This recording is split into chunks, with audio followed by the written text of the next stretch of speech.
Nessa próxima etapa, o que a gente vai estar aprendendo é como criar e organizar pastas. Nesse primeiro momento, eu não pretendo ainda criar arquivos para a gente não acabar se perdendo no meio. Então, por enquanto, a gente vai trabalhar somente com pastas, certo? A gente pode criar pastas em diversos locais do computador. Primeiramente, a gente pode fazer isso na própria área de trabalho, clicando com o botão direito, igual eu acabei de fazer. A gente vai na opção Novo, tá? Ignore o que está no meu computador, só vá no seu e tente encontrar uma opção semelhante. Não fique prestando atenção no nome que está aqui, no caso do meu computador. Procure sempre a opção que eu estou falando em português, que seria, neste caso, Novo. É, Aqui a gente tem diversas opções, certo? Uma delas é a folder, no seu caso vai estar pasta. Este ícone aqui vai ser bem semelhante. Então a gente vai clicar aqui e ele vai clicar e ele vai criar uma nova pasta para a gente aqui, certo? Exatamente no local onde eu tinha clicado com o botão direito.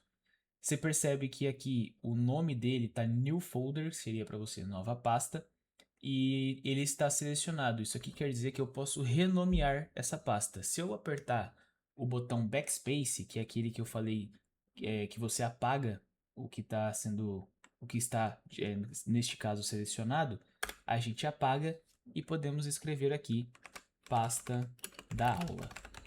Por que eu estou colocando esse nome? Somente realmente para a gente poder ter um exemplo para poder estar utilizando. Show?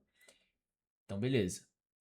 Com o duplo clique, a gente pode estar abrindo essa pasta e a gente vai diretamente para o explorador de arquivos, certo? O explorador de arquivos é representado por este ícone aqui, que é uma pastinha que fica na área de trabalho, perdão, na barra de tarefas. Como vocês podem ver, eu tenho dois aqui, porque aqui é onde eu faço a organização das aulas, certo?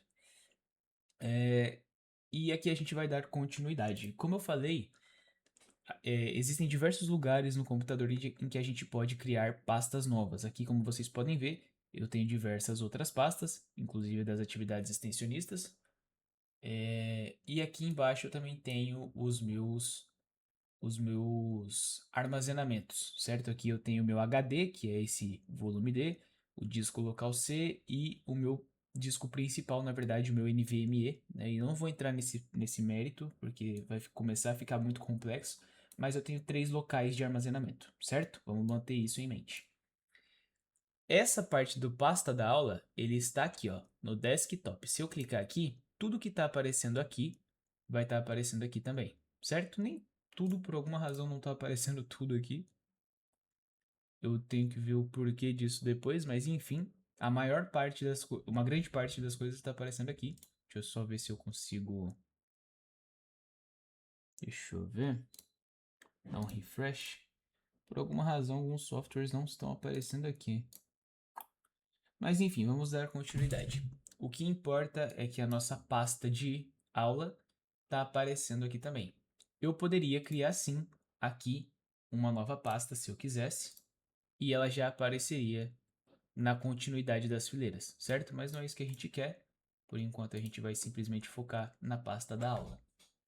Se você tiver ficado com dúvida até aqui do que eu fiz, de como eu passei por pasta a pasta, como funciona a questão dos softwares, se você tiver ficado com alguma dúvida, eu recomendo que você volte um pouco à aula, tente replicar o que eu fiz do seu jeito, no seu tempo, não tenha pressa.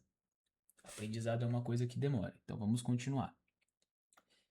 Clicando duas vezes na pasta da aula, a gente vai ter aqui uma pasta vazia. Dentro dessa pasta, eu posso vir aqui novamente em novo e criar uma outra pasta. Aqui eu vou colocar aula 4, que é a aula que a gente está no momento. E aqui eu poderia salvar os arquivos que a gente fosse utilizar em uma possível parte da aula, certo? Basicamente é isso. Vale ressaltar que a gente também pode criar arquivos e a gente não vai criar ainda, a gente vai mover por enquanto. O que seria mover um arquivo? Vamos dizer que eu volte aqui no desktop mesmo, vamos pegar aqui o desktop, e eu tenho aqui o navegador Opera GX. Navegadores a gente pode dizer que são o meio que a gente utiliza para estar navegando na internet, certo? Como assim, Rodrigo? Existe o Opera, existe o Google Chrome e existe o Microsoft Edge. Eu provavelmente coloquei os ícones deles aí para você ver na tela, certo? O que que acontece? No nosso celular a gente tem como padrão o Google Chrome, certo? Ele é um navegador e a gente tem que ter essa distinção. Existe o Google Chrome navegador e existe o Google, que é uma ferramenta de pesquisa, certo? Então temos essa distinção feita. A gente tem que entender que no navegador a gente utiliza para acessar sites no geral, inclusive ferramentas de pesquisa tal qual o Google, certo? Beleza, então. Se eu quiser mover o Opera, eu tenho duas maneiras aqui que estão aparecendo para mim na tela, que é eu puxar ele daqui para cá, certo? E aí você vai ver que ele some daqui, por quê? Porque ele está aqui dentro da pasta da aula. Isso aqui esses dois aqui são a mesma coisa. A única diferença é como eles são apresentados para você, certo? Dentro do explorador de arquivos, ele vai ser apresentado desta maneira. E dentro da área de trabalho, ele vai representar um ícone de atalho, certo? Que seria este ícone aqui. Show? Não vamos tentar definir tanto porque pode ficar um pouco mais complexo. Vamos simplesmente entender isso por enquanto. Abrindo a pasta da aula aqui no explorador, a gente vai ver que o navegador está aqui. Ah, e se eu quiser fazer o navegador voltar a aparecer na área de trabalho?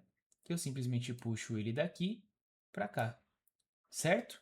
Isso é dentro do explorador. Isso é o que a gente fez somente dentro do explorador. Há também a maneira da gente fazer o seguinte: se eu quiser, ao invés de puxar daqui, eu posso simplesmente puxar daqui. Eu estou segurando com o botão esquerdo do mouse, não pode esquecer deste detalhe, tá? E arrastar aqui dentro para a pasta da aula. E novamente, ele vai estar aqui. Ao invés de eu fazer assim, tal qual eu fiz antes, eu também posso puxar daqui para cá. E aí ele volta também da mesma maneira, certo? Se você não tiver entendido, novamente, eu recomendo que volte um pouco o vídeo para poder ficar simples de você entender.